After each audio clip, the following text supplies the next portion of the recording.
এই শোনো না, আমাদের অন্ধবিশ্বাস চ্যানেলটি যারা এখনো সাবস্ক্রাইব করেননি, প্লিজ সাবস্ক্রাইব করে দাও। আর অল্প কিছু সাবস্ক্রাইবার হলে 1 লক্ষ পরিবার হবে। সবাই প্লিজ সাবস্ক্রাইব এবং বেশি বেশি শেয়ার করে দাও প্লিজ। তুমি তুমি আমার হাত এভাবে ধরেছো কেন? মানুষ দেখলে কি ভাববে? নিহিত বাঁকা হাসলো, মুঠোটা আরো একটু শক্ত করে ধরে বলল, মানুষ কি ভাববে তাতে আমার কিচ্ছু যায় আসে না। শুধু মনে রাখিস, এই বাহুটা ধরার অধিকার যেমন আমি রাখি, তেমনি শাসন করার অধিকারটাও আমার। অন্য কেউ যদি তোর আশেপাশে উকিঝুঁকি মারে, তবে তাকে আসমান থেকে সরাসরি জমিনে আছাড় মারবে। বুঝেছিস? রাফা বড় বড় চোখ করে চেয়ে রইল। নিহিতের এমন রুদ্র মূর্তি সে আগে কখনো দেখেনি। লোকটা যে তাকে নিয়ে এতটা পজিটিভ সেটা আজ আর তার হাড় কাঁপানো চাহনিতে স্পষ্ট। নিহিত হাতটা ছেড়ে দিয়ে পকেটে হাত গুজে শান্তভাবে প্রস্থান করলো। আর রাফা সেখানে স্তব্ধ হয়ে দাঁড়িয়ে রইল, নিজের স্পন্দিত হৃৎপিণ্ডের শব্দ শুনতে শুনতে। তুমি নীরা না? পরিচিত কণ্ঠস্বরটা পেছন থেকে ভেসে আসতে কিছুটা আটকে উঠল নীরা। চঞ্চল পদজোড়া থামিয়ে পেছন ঘুরে তাকিয়ে দেখলেও রিশাদের অবস্থান। স্নিগ্ধ হেসে বলল, জি, আসসালামু আলাইকুম। রিশাদ এগিয়ে আসতে আসতে বলল, ওয়ালাইকুম আসসালাম। কোথায় যাচ্ছিলে? এই তো একটু উপরে যাচ্ছি।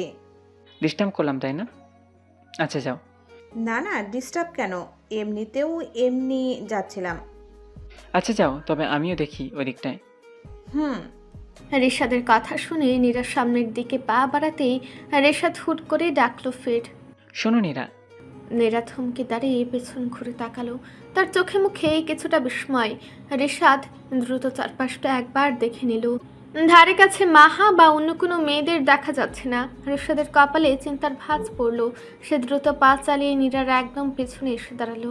নীরার পিঠের দিকের ব্লাউজের হুকটা কোনোভাবে আলগা হয়ে খুলে গেছে, যার ফলে শুভ্র পিঠের অনেকটাই অংশ উন্মুক্ত হয়ে পড়েছে। ভিড়ের মাঝে কেউ খেয়াল করার আগেই রিশাদ নিজের অবস্থান নিয়ে নীরাকে আড়াল করে ফেলল। রিশাদ বেশ নিচু স্বরে প্রায় নীরার কানের কাছে মুখ নিয়ে বলল, একদম নড়বে না নীরা। যেদিকে আছো সেদিকেই মুখ করে দাঁড়িয়ে থাকো। রিশাদের এমন আচরণে নীরা অপ্রস্তুত হয়ে পড়ল। তার হৃৎপিণ্ড যেন দৌড়াতে শুরু করেছে। সে আমতা আমতা করে বলল, কি হয়েছে রিশাদ ভাই, আপনি এভাবে? রিশাদ গম্ভীর স্বরে বলল, তোমার ব্লাউজের হুক খুলে গেছে নীরা। একদম পেছনে ফিরবে না, আমার সাথে সাথে চলো। নীরার মাথায় যেন আকাশ ভেঙে পড়ল। লজ্জায় তার ফর্সা মুখটা মুহূর্তেই টকটকে লাল হয়ে গেল। সে 2 হাত দিয়ে নিজেকে আড়াল করার বৃথা চেষ্টা করতে করতে হঠাৎ লজ্জায় কেঁপে উঠল। আর রিশাদ নীরাকে একটু দ্বিধাগ্রস্ত সুযোগ দিল না। সে নীরাকে আড়াল করে ধরে বারান্দার এক কোণের দিকে নিয়ে এলো, যেখানে মানুষের আনাগোনা নেই বললেই চলে। তীব্র বিব্রত বোধে ঠক ঠক করে কাঁপছে নীরার ক্ষীণ কায়া। সে হুকটা লাগানোর চেষ্টা করতে গিয়েও পারছে না। রিশাদ নীরার সে কাঁপাকাঁপি দেখে শান্ত গলায় বলল, হেজিটেট হওয়ার কোনো প্রয়োজন নেই নীরা। এখানে আমি ছাড়া আর কেউ নেই। তুমি জাস্ট শান্ত হয়ে দাঁড়াও, আমি ঠিক করে দিচ্ছি। রিশাদের বলিষ্ঠ হাত জোড়া নীরার পিঠের কাছে আসতে নীরা শিউরে উঠল। আর রিশাদ খুব সাবধানে আর নিপুণ হাতে হুকটা লাগিয়ে দিল। স্পর্শের শেষ শিহরণে নীরা চোখ বুজে ফেলল। হুক লাগানো শেষ করে রিশাদ একটু সরে দাঁড়িয়ে মুচকি হাসল। ঠিক আছে, এবার যেতে পারো। আর সাবধানে থাকো ম্যাডাম।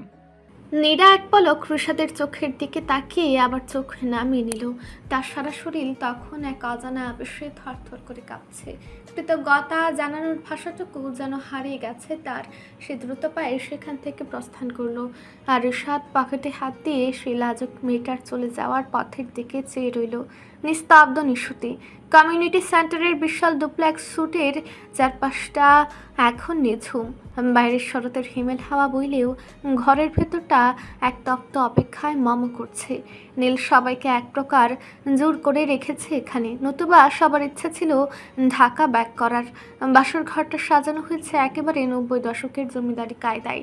রজনীগন্ধার লম্বা লম্বা স্টিকগুলো ঘরের কোনায় কোনায় মাটির ফুলদানিতে সাজানো। যার তীব্র মিষ্টি সুবাস ঘরের প্রতিটি অণু পরমাণুতে মিশে আছে। বিছানা সাজানো গোলাপের পাপড়িতে, রক্ত লাল গোলাপের মাঝে সে শুভ্র কিছু পাপড়ি দিয়ে লেখা নীল তিহুর নাম। ছাদের ঝাড়বাতিটা নিভিয়ে দেওয়া হয়েছে, তার বদলে ঘরের চার কোণে জ্বলছে হালকা নীলচে আলো আর কিছু সুগন্ধি মোমবাতি আর লণ্ঠনের নিয়ন আলো, যা এক মায়াবী ছায়ার খেলা তৈরি করেছে দেয়াল জুড়ে। তিহু বিছানার মাঝখানে বসে আছে, পরনে সেই লাল বেনারসিটা যেন এখন আরো বেশি উজ্জ্বল লাগছে। মাথার ঘুমটাটা টেনে দিলেও তার নিচ দিয়ে দেখা যাচ্ছে কম্পিত ওষ্ঠাধর। ঠিক তখনই দরজায় মৃদু আওয়াজ হলো। নীল ঘরে প্রবেশ করলো, তবে তার চোখে মুখে এখন গাম্ভীর্যের লেশ মাত্র অবশিষ্ট নেই। যা আছে তা কেবলই এক বিজয়ী প্রেমিকের তৃপ্তি। নীল ধীর পায়ে এগিয়ে এসে বিছানার একদম কিনারে বসলো। বলা চলে দীর্ঘ এক সংগ্রাম শেষে প্রিয়তমাকে আপন কারাগারে বদ্ধ করতে এসেছে সে। তবে আসার পথটা এতটাও মসৃণ ছিল না। কিছুক্ষণ আগেই বিচ্ছু বাহিনীর তীব্র আক্রমণের শিকার হয়েছিল সে। বাদরগুলো তার কাছ থেকে লুটে নিয়েছে 3 লক্ষ টাকা, আর তাদের লিডারশিপে ছিল রাফিন নিজেই। ব্যালাসটা নিজের ছোট ভাইয়ের বাসুর ঘরেও বাগড়া দিতে এসেছিল। তার ভাষ্যমতে নীল মাত্র অতিরিক্ত বেপরোয়া আর অধৈর্য। এটা কখনো তার প্রথম বাসর হতে পারে না। এর আগে নিশ্চিত কোনো একটা কুকর্ম করেছে সে, হয়তো পার্টি অফিসেই। যদিও কথাটা সত্যি, কিন্তু সবার সামনে রাফিনকে বেশ ভালোই ছাড় দিয়েছে নীল, যার দরুন টাকার অঙ্কটা 5 লক্ষ থেকে কিছুটা কমে 3 লক্ষে এসে থেমেছে। যাই হোক, নীল বর্তমানে সেসব চিন্তা ভাবনা ডাস্টবিনে ফেলে মুগ্ধ আঁখি জোড়া ভরে তিহুকে দেখছে। এদিকে তিহু আড়ষ্ট হয়ে আরও একটু কুকড়ে আসলো নীলের উপস্থিতিতে। নীল আলতু হাতে এগিয়ে এসে ঘুমটাটা তুলে তিহুর প্রশস্ত ললাটে এঁকে দিল তীব্র প্রেমময় চুম্বন। অজানা আবেশ শিহরণে বিদ্যুৎ স্পৃষ্টির ন্যায় কেঁপে উঠল তিহুর ক্ষীণ কায়া। তার এমন আড়ষ্টতায় নীল মুচকি হেসে বলল, এখনো এত লজ্জা ম্যাডাম? তিহু কথাগুলো গলার মাঝে দলা পাকিয়ে আসছে। কিছু বলতে পারছে না সে। কিছু না, এক অজানা নীরবতা ঘিরে ধরেছে তাকে। নীল হঠাৎ বেশ শব্দ করে হাসল। তিহু বাকরুদ্ধ হয়ে শুনছে কি সুমধুর সে সুর। আচ্ছা, একটা পুরুষ কেন এত সুন্দর করে হাসবে? এমন হাসার অধিকার তো শুধুই মেয়েদের, তাই না? এদিকে তিহুকে এমন মুগ্ধ দৃষ্টিতে তাকিয়ে থাকতে দেখে নীল থামল। হঠাৎ পাশ থেকে লণ্ঠনটা হাতে তুলে তিহুর লাবণ্যময়ী মুখশ্রীর সম্মুখে ধরে বলল, স্বামীকে দ্রুত হারাতে না চাইলে এভাবে তাকাবেন না ম্যাডাম। আপনার এমন দৃষ্টিতে হৃদস্পন্দন স্তব্ধ হয়ে যায় আমার। তিহু নীলের এমন কথায় হাত দিয়ে মুখ চেপে ধরল তার। নীল হেসে বলল, একটু অপেক্ষা করুন ম্যাডাম, জিনিস আছে আপনার জন্য। তিহু জিজ্ঞাসু দৃষ্টিতে তাকাতে নীল বিছানা থেকে নেমে কোথাও জানি বেরিয়ে গেল। ফিরে আসলো মিনিট 5 পর। তার হাতে একটা মাঝারি আকারের লাগেজ। সে ধীর পায়ে এগিয়ে এসে সেটা তিহুর একদম সামনে রাখলো। তিহু অবাক চোখে চেয়ে রইল। এই নিশুতি রাতে এমন উপহারের মানে সে ঠিক বুঝে উঠতে পারছে না। নীল মুচকি হেসে লাগেজের চেনটা টেনে খুলে দিল। ভেতরটা কোনো সাধারণ পোশাকে ঠাসা নয়, বরং থরে থরে সাজানো অজস্র নথিপত্র আর আইনি দলিল। তিহু বিস্ময়ে বিমূঢ় হয়ে একবার সেই কাগজগুলোর দিকে আর একবার নীলের চোখের দিকে তাকাচ্ছে। নীল একটি ফাইল হাতে তুলে নিয়ে অত্যন্ত শান্ত স্বরে বলল, অবাক হচ্ছ? এখানে আমার তিল তিল করে গড়ে তোলা ব্যবসা, স্থাবর অস্থাবর সম্পত্তি, এক কথায় আমার জাগতিক যা কিছু অর্জন, তার সবটুকুর মালিকানা আজ থেকে তোমার নামে লিখে দেওয়া হয়েছে। এই যে দেখো, সবখানে কেবল তোমার নাম। তিহু বাকরুদ্ধ। যে ঋণে সে নীলকে বেঁধেছে তার প্রতিদান নীল এভাবে দেবে তা সে কল্পনাও করেনি। তার চোখের কোণে অজান্তেই 1 ফোঁটা জল চিকচিক করে উঠল। সে অস্ফুট স্বরে বলতে চাইল, এসব কেন মিস্টার পলিটিশিয়ান? নীল তপ্ত নিঃশ্বাস ফেলে তিহুর হাত দুটো নিজের হাতের মুঠোয় নিল। গভীর কণ্ঠে বলল, যেখানে গোটা জীবনটাই তোমার নামে লিখে দিয়েছি, সেখানে এগুলো তো মূল্যহীন জঞ্জাল। তিহু অনুভবে বুঝতে পারল নীল তাকে কেবল তার প্রাসাদের রানী করেনি, বরং নিজের হৃদয়ের সিংহাসনে বসিয়ে আজ সে নিজেই নিঃস্ব হয়ে ধন্য হতে চাইছে। তবু সে মাথা নাড়িয়ে বলল, আপনাকে পেয়েছি, এই আলহামদুলিল্লাহ। জীবনে আর কোনো চাওয়া পাওয়া কিছু নেই আমার। সবকিছু সহই নেতা সাহেব যদি তোমার থাকে, তাহলে কোনো আপত্তি আছে? তিহু দুপাশে মাথা নাড়ালো, চোখ জোড়া ছলছল। নীল তৎক্ষণাৎ বুক পকেট থেকে কিছু একটা বের করে হাতে নিল, অতঃপর বলল, মোস্ট ইম্পর্ট্যান্টলি এটা আমার কাছে থেকে গিয়েছে, কিন্তু এটা আমি আপনাকে দিতে চাই না। তিহু কিছুটা জিজ্ঞাসু দৃষ্টি মিলিয়ে চাইল নীলের হাতের তালু বরাবর। হাতের তালুর উপর রাখা সে অতি পরিচিত একজোড়া ঝুমকা। ঝালরগুলো লণ্ঠনের মায়াবী আলোয় চিকচিক করে উঠছে। তিহু অস্ফুট বিস্ময়ে চেয়ে রইল। এটা তো সেই ঝুমকাটা যা সে ভার্সিটির বসন্ত বরণের দিন হন্তদন্ত হয়ে ছুটতে গিয়ে হারিয়ে ফেলেছিল। স্মৃতিগুলো চোখের সামনে স্বচ্ছ কাচের ন্যায় ভেসে উঠল। ভিড়ের মাঝে একজনের সাথে ভীষণ এক ধাক্কা।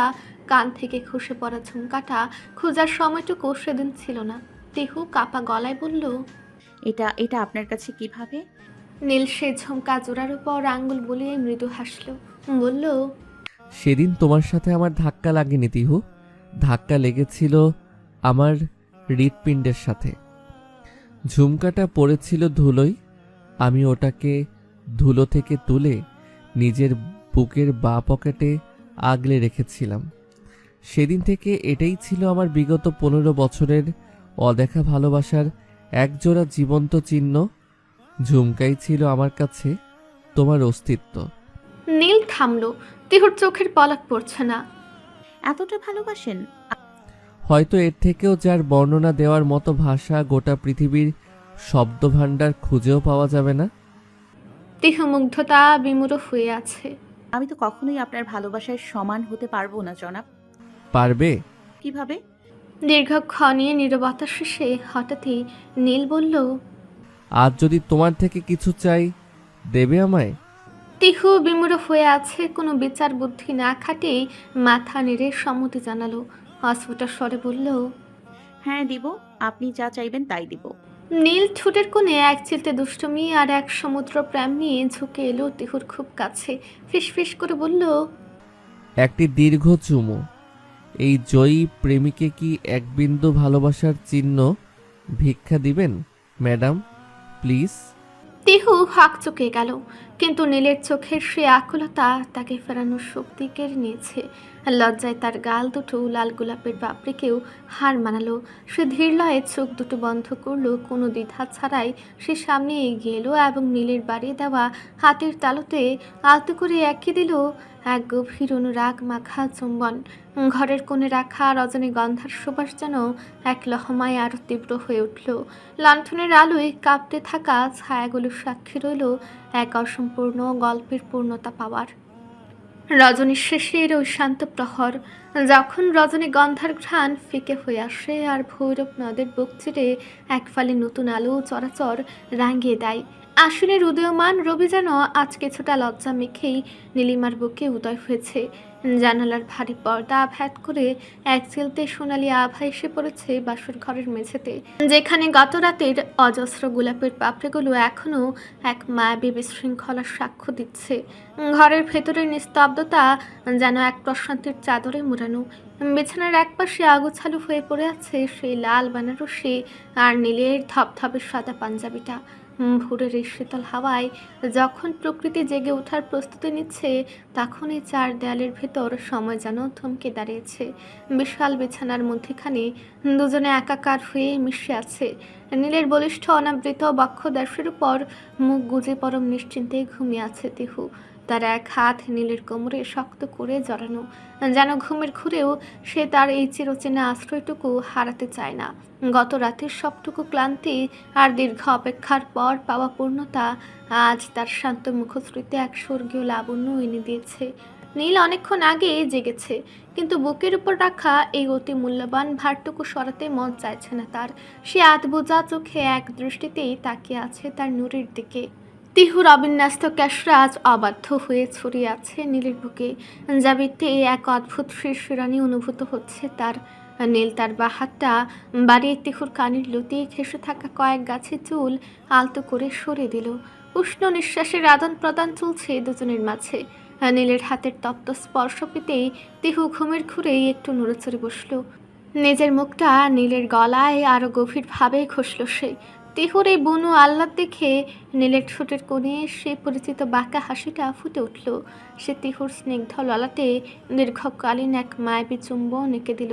অতঃপর ফিসফিস করে তিহুর কানের কাছে মুখ নিয়ে বলল, ম্যাডাম। তিহু তন্দ্রাচ্ছন্ন গলায় আধু আধু সুরে উত্তর দিল। হুম। নীল এবার একটু দুষ্টুমি করে তিহুর নাকে নিজের নাক ঘষল। অতঃপর নাশাক্ত ভারী কণ্ঠে বলল, অল রাইট। তিহু বুঝল না নীলের এমন হঠাৎ প্রশ্নের কারণ। চট করে দৃষ্টি মেলে জিজ্ঞাসু কণ্ঠে সে বলল। মানে? নীল দুষ্টু হেসে বলল। না, কিছুদিন আগে। তিহু বুঝল নীল কি বলতে চাইছে, তাই বাকি কথা শেষ করার আগে সে সর্বশক্তিতে চেপে ধরল নীলের মুখখানা। কথাগুলো মুখের মাঝেই বন্দি হতেই নীল ভ্রু উঁচে হাসল। তিহু নাক ফুলে বলল। আর একটা কথা যদি বলেছেন না। নীল ভ্রু উঁচে বোঝালো, তাহলে কি? তিহু ক্ষুব্ধ দৃষ্টিতে তাকিয়ে বলল। তাহলে আমি। নীল মুখ থেকে তিহুর হাত সরিয়ে বলল। তাহলে আমি? ঠোঁটে চুমু দিবে নাকি? দিতে পারো, বিশ্বাস করো, এটা একটা ভালো ট্রিক্স। একবারই মধ্যেই হয়ে যাবে মুখ। নীলের এমন ঠোঁট কাটা মার্কা কথায় তিহুর মস্তক জ্বলে উঠল।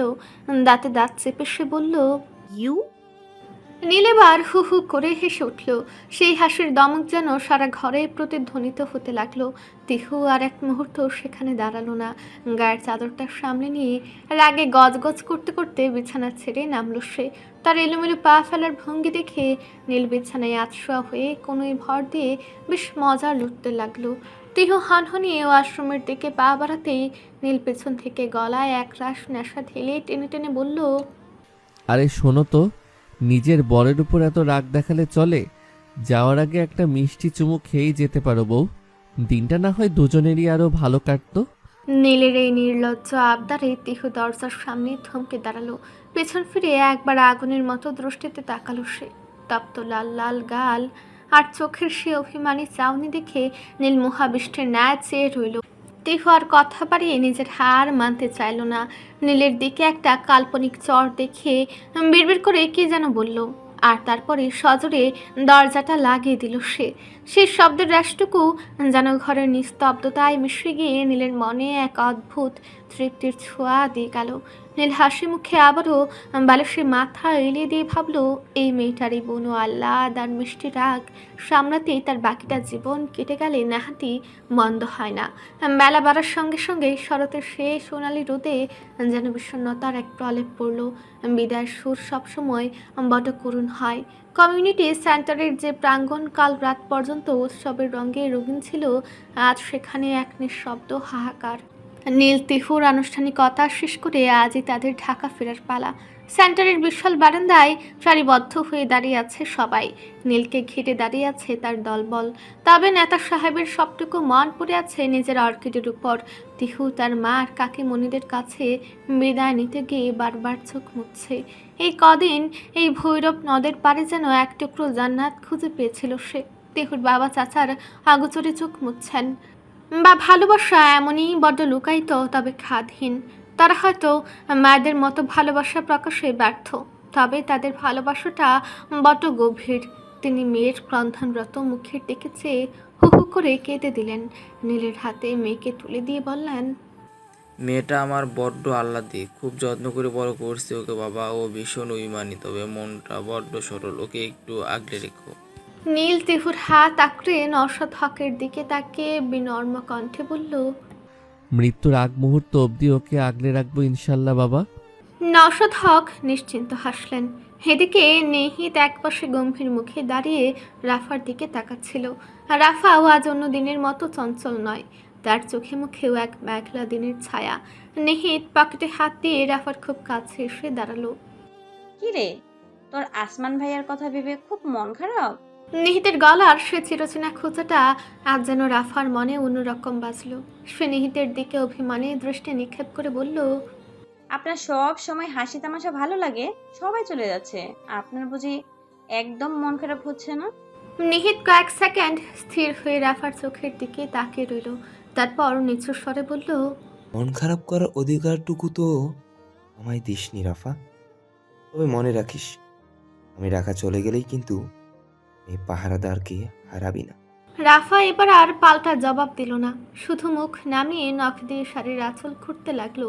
হঠাৎ কান্না ভেজা কণ্ঠে বলল, আমার না খুব মন খারাপ লাগছে নিহিত ভাই। হঠাৎ রাফার এমন কণ্ঠে নিহিত কিছুটা চিন্তিত স্বরে বলল। কেন? রাফা ভেজা ঢুক গিলে বলল। সবাই চলে যাচ্ছে। নিহিত মলিন হেসে বলল। ও, কিছুক্ষণ পর নিহিত হঠাৎ বলল, সবাই চলে যাচ্ছে বলে খারাপ লাগছে? আমার জন্য লাগছে না? রাফা নিহিতের কথা না বুঝে বলা দৃষ্টিতে তাকিয়ে বলল, মানে? কিছু না। নিহিত আর কিছু না বলে প্রস্থান করলো সেখান থেকে, এগিয়ে গেল গাড়ির দিকে। তবে বেচারি রাফা বুঝলই না তার নিহিত ভাইয়ের হঠাৎ এমন পরিবর্তনের কারণ। একে একে ছাড়া হচ্ছে গাড়িগুলো পিচ ঢালা মসৃণ পথটার উপর দিয়ে। ধীরে ধীরে সেটি এগিয়ে যাচ্ছে শহর ছাড়িয়ে। পিছনে ফেলে যাচ্ছে কিছু না বলা কথা, মান অভিমানে একরাশ কাব্য কথা। দিনগুলো কেটে যাচ্ছে অজানা আবেশে। দেখতে দেখতে 2টি দিন পার। পুরাতন সংসারে তিহু ফের প্রবেশ করেছে নববধূ রূপে। বুঝে নিয়েছে সমস্ত দায়িত্ব। পাক্কা গিন্নির মতো এবার কোমর বেঁধে নেমে পড়েছে সে। গুনে গুনে পালন করবে নিজের উপর বর্তিত সকল দায়িত্ব, সেই সঙ্গে নিজের পড়াশোনা। এক স্নিগ্ধ দুপুর, খানমহলের বিশাল ডাইনিং টেবিলে আজ রাজকীয় আয়োজন। নীলের মা মির্জা সূচনা নিজের হাতে সব রান্নার তদারকি করছেন। ধোয়া ওঠা বাসমতি চালের ভাত, ইলিশের দু পেঁয়াজা আর কাঁচকলা দিয়ে ইলিশের ঝোল সবই নীলের ভীষণ প্রিয়। তবে নীল আজ খাবারের চেয়ে বেশি মগ্ন পাশের চেয়ারে বসে থাকা তার অর্কিডকে নিয়ে। তিহু ব্যস্ত খাবার পরিবেশনায়। ওয়ালিদ খান গম্ভীর মুখে খেতে বসলেও তার চোখ দুটো আজ তৃপ্তিতে ভরা। রাজনীতির ময়দানে তিনি যেমনই হন না কেন, অন্দরমহলে তিনি আজ একজন সুখী বাবা। হঠাৎ গ্লাস থেকে পানি খেয়ে গলাটা পরিষ্কার করে নিলেন তিনি। টেবিলে সবাই মুহূর্তে চুপ হয়ে গেল। ওয়ালিদ খান নীলের দিকে তাকিয়ে বললেন, নীল, অনেক তো হলো নেতাগিরি আর দৌড়ঝাঁপ, তবে এবার কিছুদিন নিজেদের একটু সময় দেওয়া দরকার। আমি নীল অবাক হয়ে বাবার দিকে তাকালো। তিহু হাত থামিয়ে জিজ্ঞাসা দৃষ্টিতে চাইল।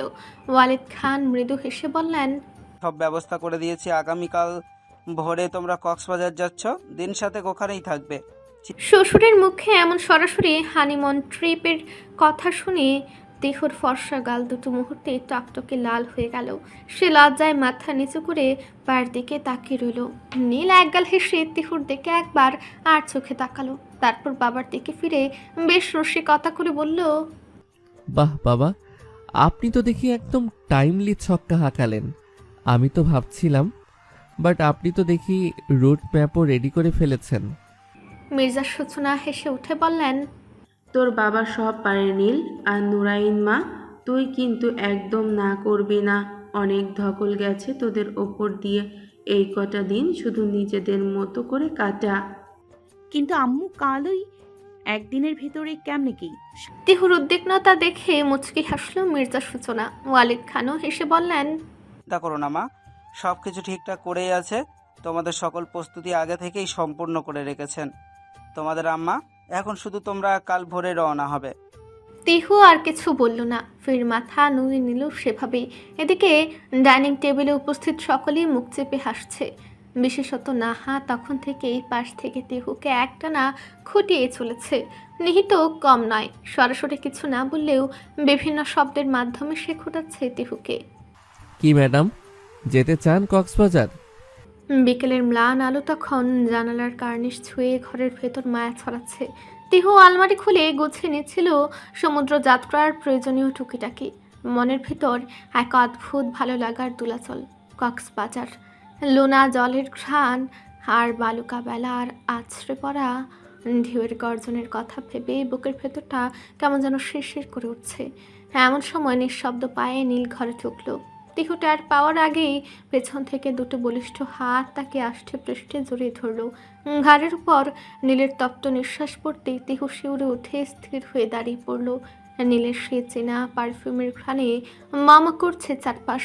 নীলের চিবুকটা তিহুর কাঁধে আলতো করে ঠেকে ফিস ফিস করা সে প্রশ্নে তিহুর হাতের কাজ থমকে গেল। গলার কাছে নীলের উষ্ণ নিঃশ্বাস এক অদ্ভুত শিহরণ জাগাচ্ছে সারা শরীরে। তিহু কয়েক সেকেন্ড চোখ বুজে সে আবেশটুকু অনুভব করলো। তারপর একটা গভীর শ্বাস নিয়ে নিজেকে সামলে নিল।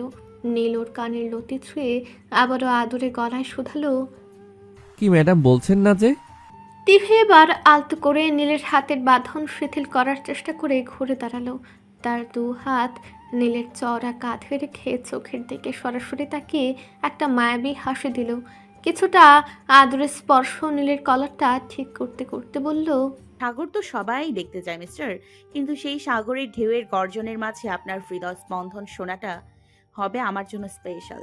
আর যেতে চাই কিনা জিজ্ঞেস করছেন? যেখানে আপনি আমার রুট ম্যাপ ঠিক করে দেন, সেখানে আমার অমত করার সাহস কি আছে কোনো? নীল তিহুর কোমরে হাত রেখে তাকে আরো কাছে টেনে নিল। দুজনের মাঝে এখন এক চিলতে বাতাসেরও জায়গা নেই। নীল বাঁকা হেসে বলল, বাবা, ম্যাডাম তো দেখি আজ বেশ গুছিয়ে কথা বলছেন। তা এই অর্কিডের কি জানা আছে যে কক্সবাজারের নির্জন বিচে চাঁদের আলোয় তাকে নিয়ে হাঁটার জন্য আমি কতটা উন্মুখ হয়ে আছি? তিহু লাজুক হেসে নীলের বুকে মুখ লুকালো। নিচু স্বরে বলল, জানি না, তবে এটুকু জানি। কথাটা অসমাপ্ত থাকায় নীল তৎক্ষণাৎ প্রশ্ন করে বলল, কি জানেন? তিহু হেসে বলল, কিছু না। নীল এবার তিহুর চিবুকটা ধরে মুখটা উঁচিয়ে ধরল। তার দৃষ্টি আজ আরো গাঢ় আরো গভীর। সে ফিসফিস করে বলল, ওকে, জানতে হবে না। তবে সমুদ্র যাত্রার আগে একটা অ্যাডভান্স সুভেনিয়ার পাওয়া যেতে পারে না? তিহু কিছু বলার আগেই নীল তার ঠোঁটের খুব কাছে মুখ নিয়ে এলো। ঘরের সেই ম্লান আলোয় দুজনের ছায়া এক হয়ে মিশে গেল দেওয়ালে। আকাশের কোণে তখন কেবল সিঁদুরের আভা ফুটেছে। ভোরের স্নিগ্ধ কুয়াশা ঢাকা শহরের বুক চিরে নীলের বাজারু গাড়িটা যখন তেজগাঁও হ্যালিপ্যাডের সামনে এসে থামলো, তখন ঘড়িতে কাটায় ভোর 6টা। আজ কোনো বিশাল গাড়ি বহর নেই নেতাকর্মীদের ভিড়, শুধু নীল আর তার অর্কিড। হেলিপ্যাডের বিশাল খোলা প্রান্তরে দাঁড়িয়ে আছে দুধ সাদা রঙের একটি প্রাইভেট হেলিকপ্টার। পাখনাগুলো স্থির হয়ে থাকলেও তার বিস্তর উপস্থিতি তিহুর মনে এক অজানা শিহরণ জাগিয়ে তুলল। সে আর আগেও প্লেনে চড়লেও হেলিকপ্টারে চড়ার অভিজ্ঞতাই প্রথম। নীল তিহুর হাত শক্ত করে ধরে এগিয়ে গেল। পাইলট নীলকে দেখে সেলুট দিয়ে দরজা খুলে দিলেন। নীল আগে নিজে উঠে তিহুর দিকে হাত বাড়িয়ে দিল। তিহু যখন নীলের হাত ধরে ভেতরে পা রাখলো, দেখলো ভেতরটা বেশ আরামদায়ক। 4টি মাত্র সিট, সামনের কাচের বিশাল প্যানোরামিক ভিউ। পাইলট নির্দেশ দিলেন হেডফোনগুলোর কানে লাগিয়ে নিতে। নীল নিজ হাতে তিহুর মাথায় নয়েজ ক্যান্সেলিং হেডফোন সেট করে দিয়ে চোখের ইশারায় অভয় দিল। ইঞ্জিন স্টার্ট নিতেই এক গম্ভীর গুঞ্জন শুরু হলো। আস্তে আস্তে পাখনাগুলো ঘুরতে শুরু করলো দ্রুত গতিতে। তিহু ভয়ে চোখ বন্ধ করে নীলের হাতটা খামচে ধরলো। নীল তার কানের কাছে মুখ নিয়ে ফিসফিস করে বলল, ভয় পেও না নূর, চোখ খোলো। আকাশ থেকে পৃথিবীটা আজ শুধু তোমার জন্য সেজেছে। তিহু ধীরে ধীরে চোখ মেলল। ততক্ষণে হেলিকপ্টারটি মাটি ছেড়ে উপরে উঠে গেছে। নিচ দিয়ে ঘর বাড়ি গাছপালা আর আঁকাবাঁকা রাস্তাগুলো যেন খেলনার মতো ছোট হয়ে আসছে।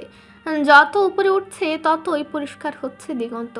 মেঘের ছোট ছোট ভালাগুলো যেন জানালার কাছ ছুঁয়ে যেতে চাইছে। হেলিকপ্টারটি যখন সমুদ্র উপকূলের কাছাকাছি পৌঁছালো, তখন সূর্য পুরোপুরি আকাশে।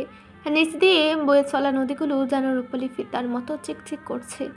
নীল জানালার বাইরে আঙুল দিয়ে দেখে বলল, ওই দেখো নূর, সামনেই বঙ্গোপসাগর। তিহু মুগ্ধ হয়ে চেয়ে রইল।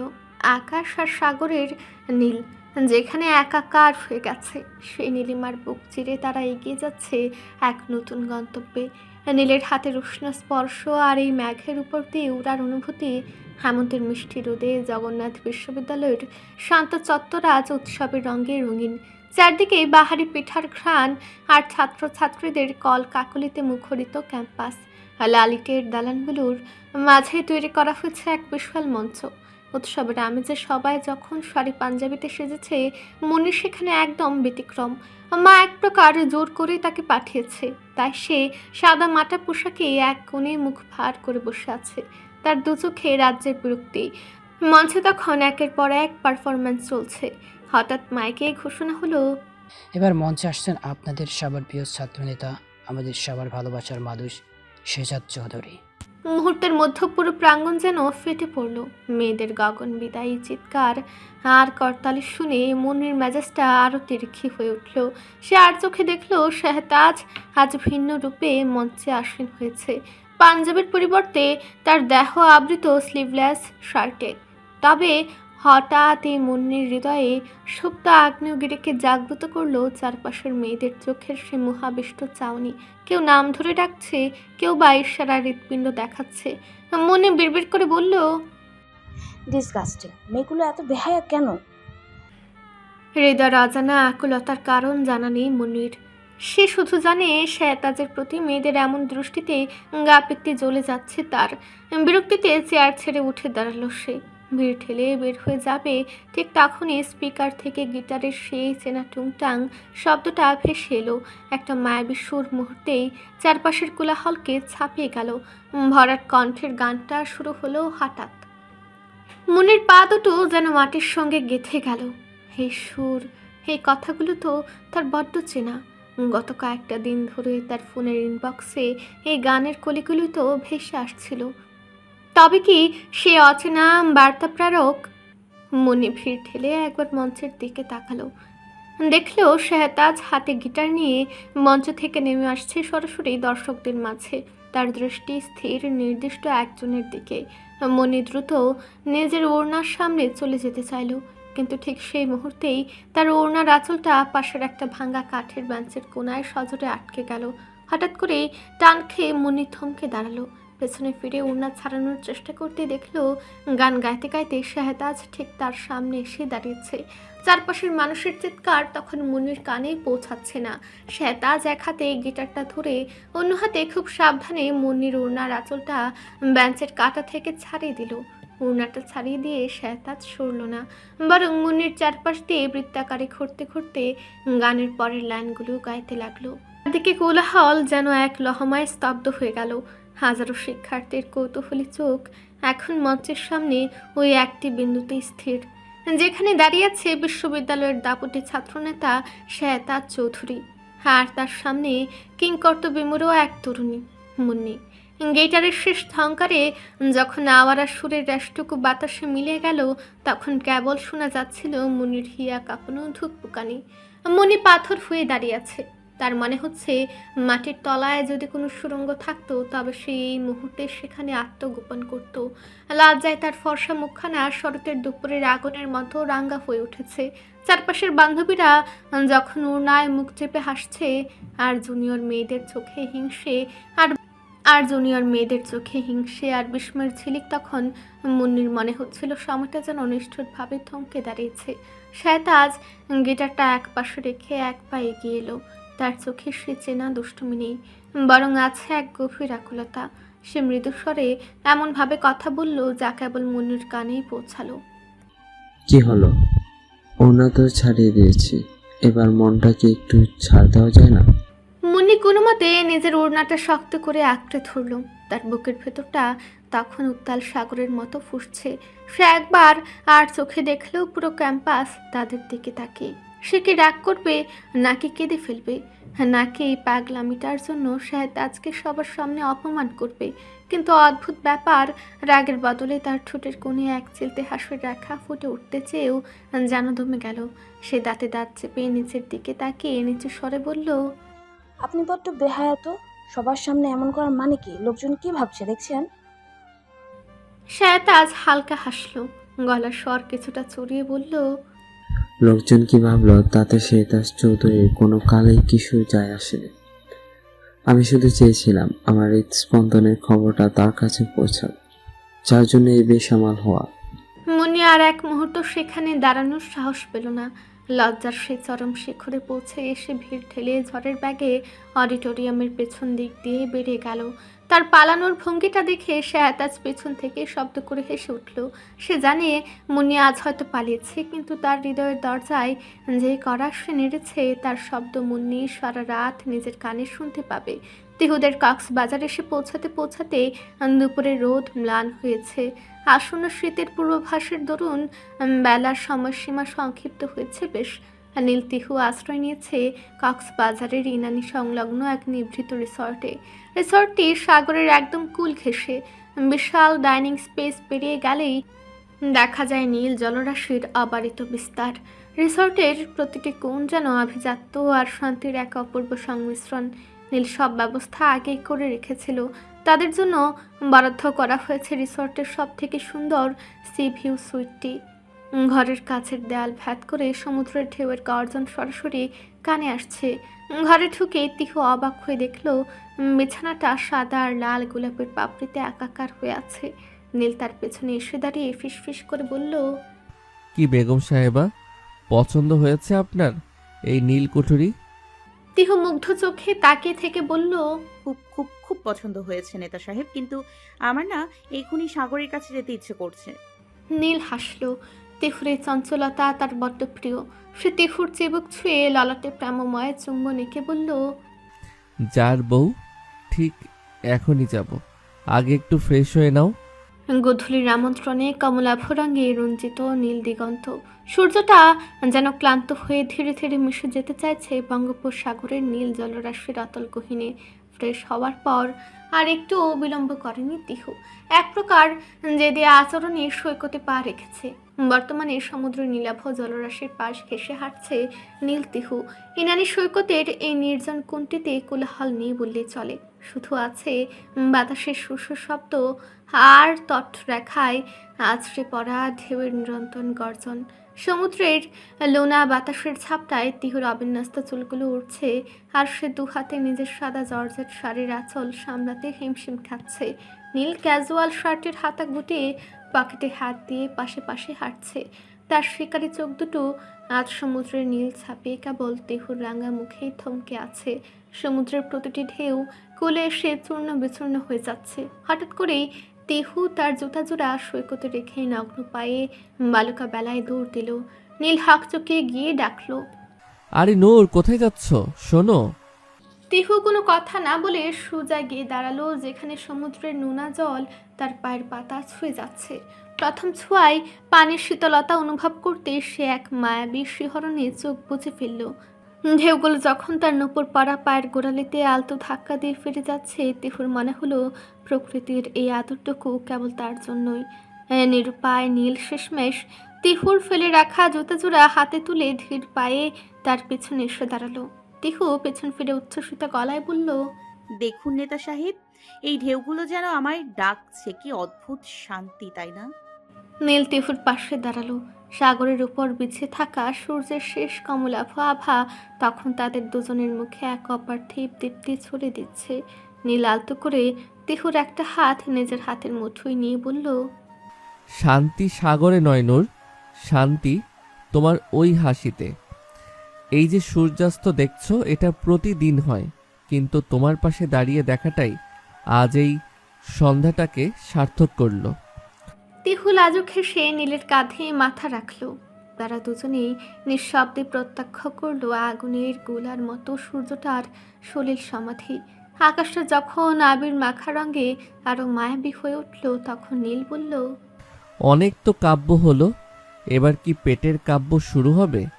আমার অর্কিড নিশ্চয়ই ক্ষুধার্ত। তিহু হাসলো। সমুদ্র তীরের ছোট ছোট দোকানগুলোর দিকে পা বাড়ালো তারা। সমুদ্রের ধারে বসে ফুচকা খাওয়ার আনন্দই আলাদা। নীল যখন নিজ হাতে ঝালটক মাখানো ফুচকাটা তিহুর মুখে তুলে দিল, তিহুর মনে হলো জগতের সবটুকু স্বাদ যেন এই সাধারণ ফুচকাতেই লুকিয়ে আছে। তারপর ডাবের মিষ্টতা মাখা পানি খেতে খেতে তারা যখন ঝাউবনের ছায়া ঘেরা পথে ফিরছিল, তখন তিহুর মনে হলো জীবনটা আসলে ছোট ছোট কিছু মুহূর্তের সমাহার, যা নীলের মতো কারো পাশে থাকলে স্বর্গীয় হয়ে ওঠে। রাতের অন্ধকার নামার আগেই চাঁদের এক ফালি আলো সাগরে নোনা জলে চিকচিক করতে শুরু করলো। সমুদ্রের পাড় দিয়ে ফেরার সময় হঠাৎই এক বিশাল ঢেউ এসে তিহুর পায়ের নিচের বালু সরে দিল। ভারসাম্য হারাতে গিয়ে সে নীলকে জড়িয়ে ধরলো। নীল তাকে শক্ত করে ধরে কানের কাছে ফিসফিস করে বলল, কি ব্যাপার ম্যাডাম, এতক্ষণে বুঝলেন যে পায়ের নিচের মাটিটা অতটা শক্ত নয় যতটা শক্ত আমার এই হাত দুটো? তিহু নিজেকে সামনে নিয়ে একটু গাল ফুলিয়ে বলল, আপনি বড্ড সুযোগ সন্ধানী তো। সাগরের দোষ আর ক্রেডিট নিচ্ছেন আপনি? নীল হাসলো। তেহুর হাতটা নিজের পকেটে পুরে নিয়ে বলল, সাগরের দোষ নয় বেগম সাহেবা, এটা তো সাগরের ষড়যন্ত্র। সে জানে আমি আপনাকে আগলে রাখার বাহানা খুঁজি, তাই ও একটু সাহায্য করলো আর কি। তেহু নীলের বাহুতে চিমটি কেটে হেসে বলল, আপনার এই নেতাগিরি মার্কা লজিকগুলো না জাস্ট অসহ্য সুন্দর। তুমি কোথায় রাফির? পাত্রপক্ষ দেখতে আসছে আমায়। আম্মু বলছে পছন্দ হলে আজকেই বিয়ে। আবার দম বন্ধ হয়ে আসছে রাফির। Please do something please. Tihu আর নীলের বিয়ের র্যাশ কাটতে না কাটতেই মাহার জীবনে যেন আমাবস্যার কালো ম্যাঘ ঘনিয়ে এসেছে। এক সপ্তাহ পার হতে পারল না, এর মধ্যেই বাবা পাত্রপক্ষ হাজির করেছেন। মাহার ঘরে সাজসজ্জার ধুম পড়েছে, অথচ তার বুকের ভেতরটায় যেন কেউ তপ্ত লোহার শিক দিয়ে বিধিয়ে দিচ্ছে। মাহার উপলব্ধি কি তবে সত্যি কাজ করছে? সে লক্ষ্য করেছিল যে তিহুদের হলুদের পরবর্তী দিন থেকে বাবার আচরণে কিঞ্চিত পরিবর্তন মিলছিল। তবে কি সেই সন্দেহের র্যাশ ধরেই বাবা এত তড়িঘড়ি করে বিয়ের আয়োজন করলো? মাহার রীতিমতো প্যানিক অ্যাটাক শুরু হয়েছে। কম্পমান হাতে প্রকম্পিত কণ্ঠে ঢুক গিলে সে আবার বলল, তুমি কি শুনতে পাচ্ছ? এখনও নির্বিকার অপর প্রান্তের মানবটি। মাহার রীতিমতো নিজেকে পাগল পাগল লাগতে শুরু করেছে। সে আবার বলল, তুমি কিছু বলছো না কেন? আমি কি তবে অন্ধকার হয়ে যাব? প্লিজ স্পিক আপ রাফির প্লিজ। এতক্ষণ যাবৎ নিশ্চুপ রাফিন হুট করে ফোনের উপাস থেকে দুষ্টুমি ভরা কণ্ঠে বলল, অনেকক্ষণ ওয়েট যাবত করছি ম্যাডাম। আপনি কি আদৌ আসবেন নাকি আমরা এভাবেই বসে থাকব? মাহার থমকে গেল। চোখের পানি মুছতে ভুলে গিয়ে সে বিড়বিড় করলো, মানে তুমি কোথায়? রাফিন উপাস থেকে হেসে দিয়ে বলল, আমি উইথ ফ্যামিলি আপনাদের ড্রয়িং রুমে বসে আছি আপনার হবু বর হিসেবে। এখন কি আসবেন নাকি আমরা মিষ্টি পানি এগুলো খেতে থাকবো? নিজের কানকে যেন বিশ্বাস করতে পারছে না মাহা। নিশ্চিত হতে সে ফের বলল, সিরিয়াসলি রাফির? রাফিন এক গাল হেসে জবাব দিল, জি ম্যাডাম। রাফিনের কথাগুলো মাহার কানে যেন কোনো স্বর্গীয় সুরের মতো আছড়ে পড়ল। এক মুহূর্তের জন্য তার হৃদস্পন্দন থেমে গেল। পরক্ষণেই তা দ্বিগুণ ব্যাগে ছুটতে শুরু করলো। চোখের কোণে জমে থাকা নোনা জলগুলো গাল বেয়ে গড়িয়ে পড়ল। তবে এবার আর তাতে বিচ্ছেদের দহন নেই, আছে প্রাপ্তির পরম প্রশান্তি। মাহা অস্ফুট স্বরে কি যেন বিড়বিড় করলো। অতপর ফোনটা বিছানায় ছুড়ে দিয়ে সে দ্রুত পায়ে আলমারির সামনে গিয়ে দাঁড়ালো। কাপা কাপা হাতে তুলে নিল মেঝেতে পড়ে থাকা মায়ের দেওয়া শাড়িটা। কিছুক্ষণ আগে অভিমানের রাগে যে শাড়িটা সে অবহেলায় ছুঁড়ে ফেলেছিল, দৌড়ে গিয়ে শাড়িটা তুলেই বুকের মাঝে ঝাপটে ধরল সে। রেশমি সুতোর প্রতিটি ভাঁজে যেন সে রাউফিনের সান্নিধ্য আর ভালোবাসার ঘ্রাণ খুঁজে পাচ্ছে।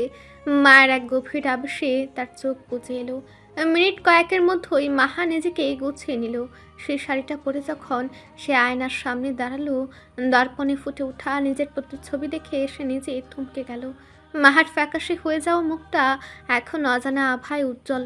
চোখের কাজল যেন আজ একটু বেশি কালো দেখাচ্ছে। কপালে ছোট একটা টিপ আর ঠোঁটে হালকা হাসি রাখা। ঘর থেকে বেরিয়ে ধীর পায়ে ড্রয়িং রুমের দিকে এগোতে লাগলো মাহা। প্রতিটি পদক্ষেপে তার নুপুরের নিকন যেন এক নবসূচনার গান গাইছে। ড্রয়িং রুমে ঢুকা মাত্রই সবার দৃষ্টি তার উপর নিবদ্ধ হলো। সোফায় বসে থাকা রাউফিনের চোখের কোণে তখন দুষ্টুমির আড়ালে এক রাস মুগ্ধতা। সবাইকে সালাম দিয়ে মাহা মাথা নিচু করে বসলো, কিন্তু তার মনের কোণে তখন খুশির জোয়ার। যে ঘরটা একটু আগেও তার কাছে খাঁচার মতো মনে হচ্ছিল, এখন সেখানে ভালোবাসার বসন্ত নেমে এসেছে। কথাবার্তা সম্পূর্ণ। হক ম্যানশনের সকলে আর মাহার বাবা মিনহাজ আহমেদের সম্মতিক্রমে বিয়ে আজকেই হবে। যেহেতু মাহার পরিবাররা ঐতিহ্যগতভাবেই মেয়েদের বড় করে বিয়ে দেওয়া পছন্দ করেন না, তাদের পারিবারিক রীতি নিয়ম অনুসারে তাই ছোটোখাটো ঘরোয়া অনুষ্ঠানের মাধ্যমে আজকে বিবাহ সম্পন্ন হবে। অতঃপর মাহা চিরস্থায়ী বাসিন্দা হবে হক ম্যানশনের। বড় বউ সম্মানে খ্যাত হবে। ঘণ্টা খানেকের মাঝে পুরো ড্রয়িং রুমটা ঢাকা পড়েছে নব উৎসবের আমেজে। চারিদিকে আতরের সুবাস আর মৃদু গুঞ্জনের কোলাহল। মাহার চাচারাও আজ বেশ প্রসন্ন। মাহার বড় চাচা গম্ভীর গলায় রাফিনের বাবার সাথে আলাপ জমাচ্ছেন, আর ছোট চাচা ব্যস্ত হয়ে তদারকি করছেন যাতে মেহমানদের আপ্যায়নে কোনো ত্রুটি না হয়। ড্রয়িং রুমের এক কোণে মাহা মাথা নিচু করে বসে আছে। পরনে সেই লাল শাড়ির পরিবর্তে শুভ্র রঙা লেহেঙ্গা, যেটা কিছুদিন আগে তিহুর বিয়ে উপলক্ষে রাউফিন তাকে গিফট করেছিল। তবে বিয়ের আয়োজন 90 শতকের মতো হওয়ায় লেহেঙ্গাটা আর পরা হয়ে ওঠেনি। তাই নিজের জীবনের শুভ সূচনায় পরিণয় লগ্নে সে নিজেকে আবৃত করেছে সেই লেহেঙ্গাটাতে। সাজগোজ যৎ সামান্য, শ্যামাঙ্গিনী মাহা এক অভূতপূর্ব সৌন্দর্যের অধিকারী, তাই লোক দেখানো সাজগোজের তত একটা প্রয়োজন হয় না তার। তাই আজকেও বড় সাদা মাটা সে। তবে এত কিছুর মাঝেও মনের নিভৃত কোণটা বড্ড শূন্য, যার জন্য এত কিছু, যার সহায়তায় নিজের রাউফিনকে ফিরে পাওয়া সে প্রাণ সুখী আজ অনুপস্থিত। তবে শূন্যতার পাশাপাশি এক সংজ্ঞাহীন ভালো লাগাও কাজ করছে মাহার, কেননা তিহু নিজের নেতা সাহেবের সাথে আছে। বর্তমান তার 2 চাচি আর হক ম্যানশনের মহিলারা মিলে মাহাকে ঘিরে ধরেছে। ফিসফাস আর হাসাহাসিতে মাহার গাল দুটো লজ্জায় লাল হয়ে উঠেছে বারবার। হুট করেই ড্রয়িং রুমের শান্ত নীরবতা নেমে এলো। কাজী সাহেব খাতা খুলে বসলেন। রাউফিন সোফার ওপাশে ভাই আর বন্ধুদের সাথে বসে থাকলেও তার নজরটা বারবার এসে থামছে মাহার নত জানো অবয়বে। সাজ্জা তার চোখে রাউফিনকে খোঁচা দিয়ে মুচকি হাসলো, যেন বলতে চাইলো, এবার তো হলো, এবার একটু শান্ত হ। কাজী সাহেব গম্ভীর কণ্ঠে মাহার বাবার নাম আর বংশ পরিচয় উচ্চারণ করে বিয়ের বয়ান শুরু করলেন। মিনহাজ আহমেদ এক অদ্ভুত প্রশান্তি নিয়ে মেয়ের দিকে তাকালেন। তিনি জানতেন রাউফিনের মতো ছেলে মাহার জন্য যোগ্য, তাই হকদের এক কথাতেই রাজি হয়েছেন তিনি।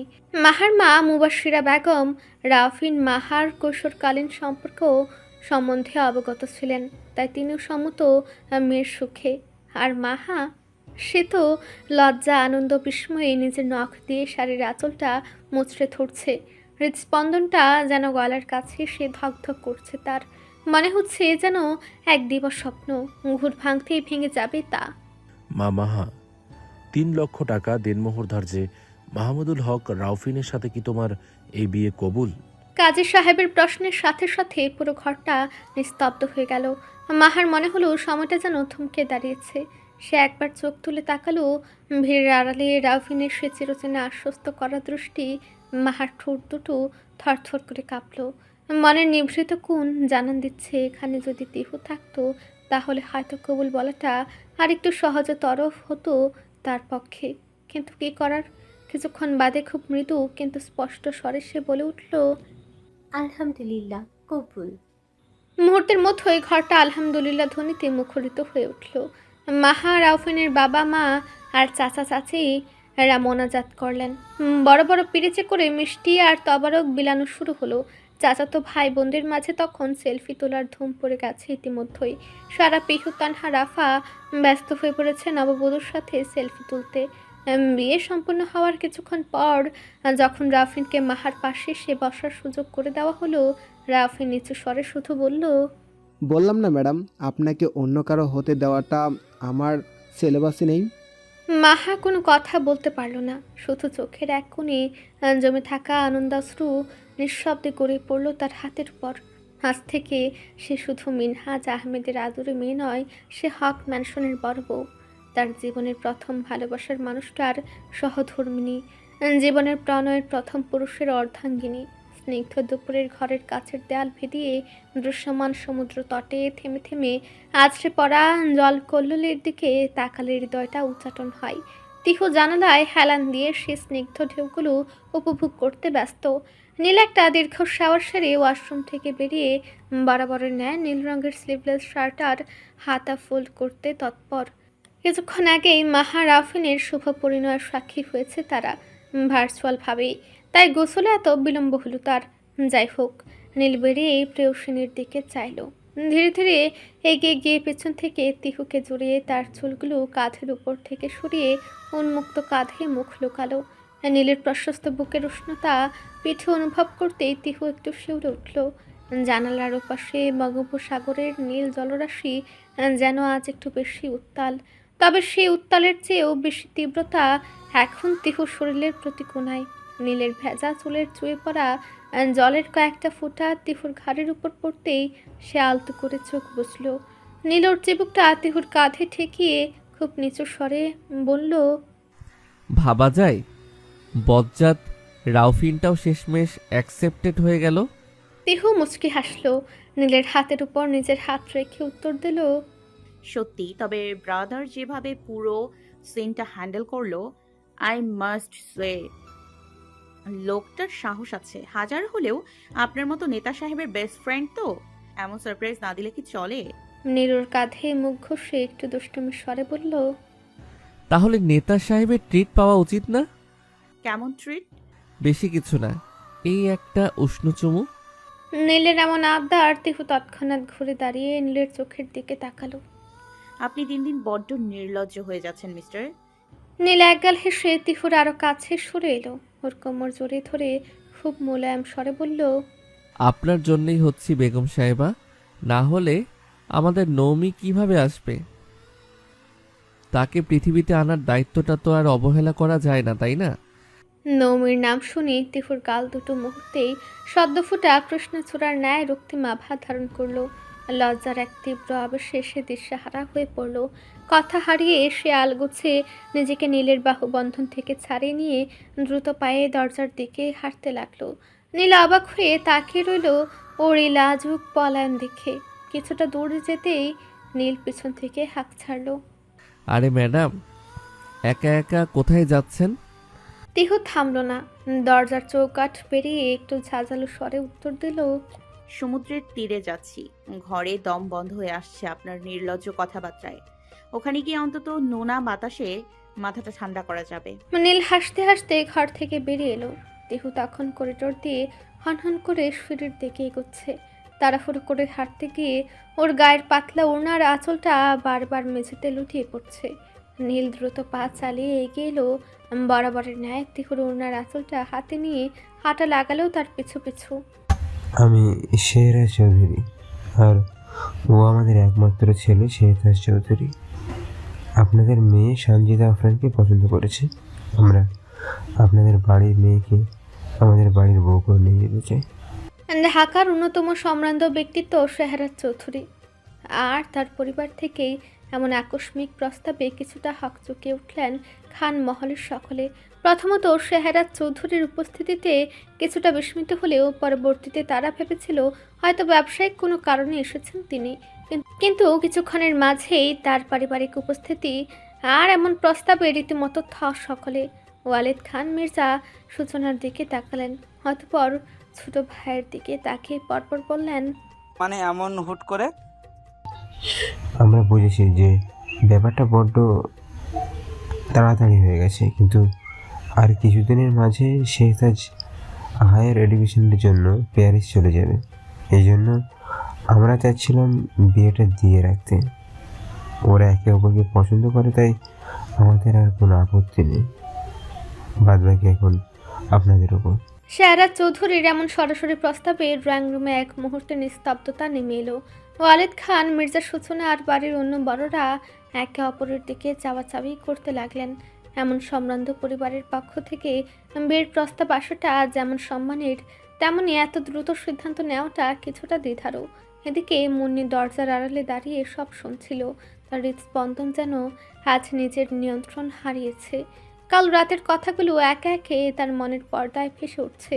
শেহতাজ ফোনে খুব স্বাভাবিকভাবেই বলেছিল, আপনাকে আমি চাইলে এক্ষুনি বিয়ে করে নিতে পারি ম্যাডাম, একদম এই মুহূর্তে।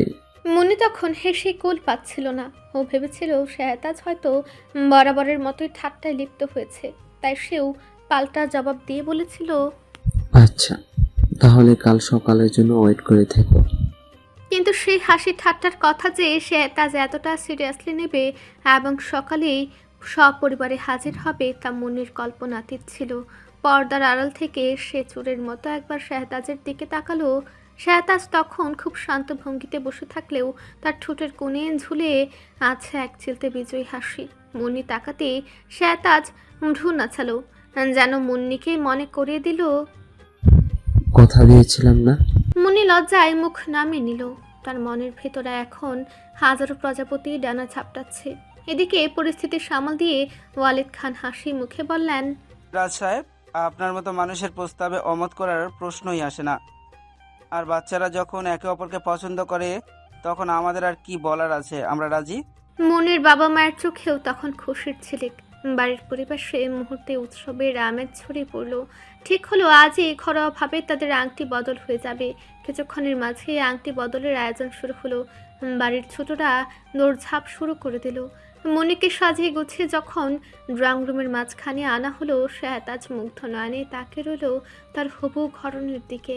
আংটি পরানোর সময় শেহতাজ মুনির কানের কাছে ফিসফিস করে বলল, কি ম্যাডাম, বলেছিলাম না সারপ্রাইজ দেব, বিশ্বাস হলো তো এবার? মুনি কোনো উত্তর দিতে পারল না, শুধু আর চোখে শেহতাজের দিকে তাকিয়ে এক চিলতে হাসলো। সেই হাসিতে ছিল আজীবনের জন্য জুড়ে থাকার মন ও সম্মতি। পুরো খান মহলে এখন আনন্দের জোয়ার, যেন একের পর এক বিচ্ছেদের ম্যাগ কেটে গিয়ে ভালোবাসার রোদ্দুর উকি দিচ্ছে সবার জীবনে। সমুদ্রের নোনা বাতাস তিহুর কপালের উপর লেপ্টে থাকা কগাছে চুল উড়িয়ে নিয়ে যাচ্ছে। পায়ের নিচে ভেজা বালু, আর সামনে দিগন্ত জোড়া নীল জলরাশি। আর নীল ওর ঠিক পেছনেই দাঁড়িয়েছিল। তিহুর ওড়নার আঁচলটা এখনও তার হাতে পরম যত্নে ধরা। তিহু সাগরের উত্তাল ঢেউয়ের দিকে তাকিয়ে এক গভীর নিঃশ্বাস নিল। হঠাৎ ডেকে বলল, বেগম সাহেবা। তিহু নীলের আদরের শিরাকে পেছনে ঘুরল আর ঋণঋণী কণ্ঠে বলল, নীল আলতো করে তিহুর কাঁধে হাত রাখলো, অতঃপর ফিসফিস করে বলল, মাঝে মাঝে ইচ্ছা করে ওই দিগন্ত বিস্তৃত নীল নদের সব নীল ছেঁকে এনে তোমার নামেই বিলিয়ে দেই। তিহু হাসলো, এক মিষ্টি স্নিগ্ধ হাসি। নীলের চোখের দিকে তাকিয়ে সে যখন কিছু একটা বলতে যাবে, ঠিক তখনই তার হাতে থাকা ফোনটা কেঁপে উঠল বেশ জোরে। একটি মেসেজ। স্ক্রিনে চোখ পড়তে তিহুর সরাসরি যেন বিদ্যুৎ ব্যাগে কেঁপে উঠল। চোখের মনি দুটো স্থির হয়ে গেল। মুহূর্তেই মুখটা এক অলৌকিক আভায় উজ্জ্বল হয়ে উঠল তার। নীল তখনও সমুদ্রের দিকে তাকিয়ে আপন মনে বলছিল, আচ্ছা, আমরা না হয় সমুদ্রের তীরেই একটা ঘর বাঁধব, সেখানে তুমি, আমি আর আমাদের ছোট্ট রাজকন্যাটি থাকবে। তারপর যখন ও বড় হয়ে যাবে, তখন শুধু তুমি আর আমি। নীল কথা শেষ করার আগে খেয়াল করলো তিহু একদম নিস্পন্দন হয়ে দাঁড়িয়ে আছে। সে কিঞ্চিত চিন্তায় ভ্রু কুঁচকে তিহুর দিকে ফিরে তাকালো। তিহুর চোখগুলো তখন টলমল করছে কানায় কানায়। কি হয়েছে নূর? কার মেসেজ? এভাবে কাঁপছো কেন? তিহু ফোনটা বুকের কাছে জাপটে ধরলো। ওর কণ্ঠস্বর বুঝে আসছে, ঠোঁট দুটো থরথর করে কাঁপছে। নীলের হাত দুটো শক্ত করে আঁকড়ে ধরে কম্পিত কণ্ঠে সে অস্ফুট স্বরে বলল, মোবারকবাদ মিস্টার পলিটিশিয়ান, আপনি আপনি বাবা হতে চলেছেন। মুহূর্তে নীলের গোটা দুনিয়া যেন থমকে গেল। সমুদ্রের গর্জন, বাতাসের শুশু শব্দ সবই যেন নিস্তব্ধ হয়ে গেল এক লহমায়। নীল নিজের শ্রবণ ইন্দ্রিয়কেই বিশ্বাস করতে পারছে না। তার চোখের সামনে যেন হাজারো নক্ষত্র একসাথে জ্বলে উঠছে। এক অদ্ভুত বিস্ময় আর বুক চিরে আসা আনন্দের জোয়ারে সে ব্যাকুদ্ধ হয়ে গেল। নূর, তুমি সত্যি বলছো? তিহু আর নিজেকে সামলাতে পারল না। সামান্য এগিয়ে সে নীলের বুকে মুখ লুকিয়ে হু হু করে কেঁদে উঠল সে। তবে আজ এ কান্না দুঃখের নয়, এ কান্না এক পরম প্রাপ্তির, এক নতুন অস্তিত্বের আগমনের বার্তা। নীল দুই হাতে তিহুকে আগলে ধরে বুকের সাথে মিশিয়ে নিল। তার নিজের চোখেও তখন আনন্দাশ্রু। যে মানুষটা হাজারো মানুষের সামনে নির্ভীক ভাষণ দেয়, সেই দাপুটে নেতা আজ তার অর্ধাঙ্গিনীর সামনে একদম নিঃসার। নীল আলতো করে তিহুকে নিজের থেকে কিছুটা সরিয়ে নিল। এরপর ধীর পায়ে নতজানু হয়ে বসলো তিহুর সামনে। কম্পিত হাতে তিহুর প্যাটের উপর কান পাতল সে। সেখানে এখনো কোনো নড়াচড়া নেই, হয়তো মাত্র একটা কুশের স্পন্দন। তবু নীলের মনে হলো সে পৃথিবীর সবচেয়ে পবিত্র সুরটা শুনতে পাচ্ছে। তার আদরের নৌমি কিংবা তার উত্তরসূরি তো সেখানেই বেড়ে উঠছে। প্যাটের কাছে মুখ নামিয়ে নীল খুব নিচু স্বরে বিড়বিড় করলো, স্বাগতম ছোট্ট প্রাণ, আমার অস্তিত্ব। বাবা তোমার অপেক্ষায় চাঁদ। তোমায় দেখার জন্য সে প্রহর গুনতে শুরু করে দিল আজ থেকেই। নীল উঠে দাঁড়িয়ে তিহুর কপালে এক দীর্ঘ চুমু আঁকলো। সাগরের নোনা বাতাস আর তাদের আনন্দাশ্রু মিলেমিশে একাকার হয়ে গেল সেই স্নিগ্ধ দুপুরে। এভাবে অতিক্রান্ত হলো মুহূর্ত খানেক। অতঃপর নীল ধীরে ধীরে তাকালো ক্রন্ধনরত তিহুর সুশ্রী মুখবাবে। দুই হাতের পরম আদরের স্পর্শে তিহুর সে শ্বশ্রু কণাটা মুছে দিতে দিতে বলল, কখনো কাঁদবেন না ম্যাডাম, আপনার জন্য জীবনের শ্রেষ্ঠ প্রাপ্তির স্বাদ উপলব্ধি করছি আমি। আর কখনো যেন ওই ডাগর দৃষ্টিতে কাজল ব্যতীত আর কিছুর অস্তিত্ব আমি না দেখি, সেটা সুখে হোক কিংবা দুঃখে। বাবা হওয়ার সংবাদে নীল যেন পাগল হয়ে গিয়েছে। বিকেলের মধ্যেই সমুদ্র তীরের প্রায় প্রতিটি মিষ্টির দোকান সে আক্ষরিক অর্থেই ফাঁকা করে দিয়েছে। প্রত্যেকটা রিসোর্ট থেকে শুরু করে ক্ষুদ্র শিল্পের দোকানগুলো বাদ যায়নি তার মিষ্টি বিতরণের হাত থেকে। বিশাল বিশাল ঝুড়িতে করে মিষ্টি বেলানো হচ্ছে পথে পথে। অনাগত সন্তানকে ঘিরে নীলের এই স্বপ্নালু দৃষ্টি আর অপার ব্যাকুলতা দেখে আশপাশ পর্যটকরাও থমকে দাঁড়াচ্ছে। আর তিহুর প্রতি তার যত্নের কথা তো বলার কিছুই নেই। এক দণ্ড নড়ছে না সে তিহুর কাছ থেকে, সার্বক্ষণিক আগলে রাখছে তাকে। ফল আর খাদ্যদ্রব্য দিয়ে ঘর বোঝাই করে ফেলেছে। ঠিক হয়েছে কালকে ঢাকা ব্যাক করবে তারা। আর সুখবরটা সেখানে সশরীরে উপস্থিত থেকেই দিবে সবাইকে। তবে নীলের এমন অতিরিক্ত যত্নের মাঝে মাঝে বিরক্ত হয়ে উঠছে তিহু।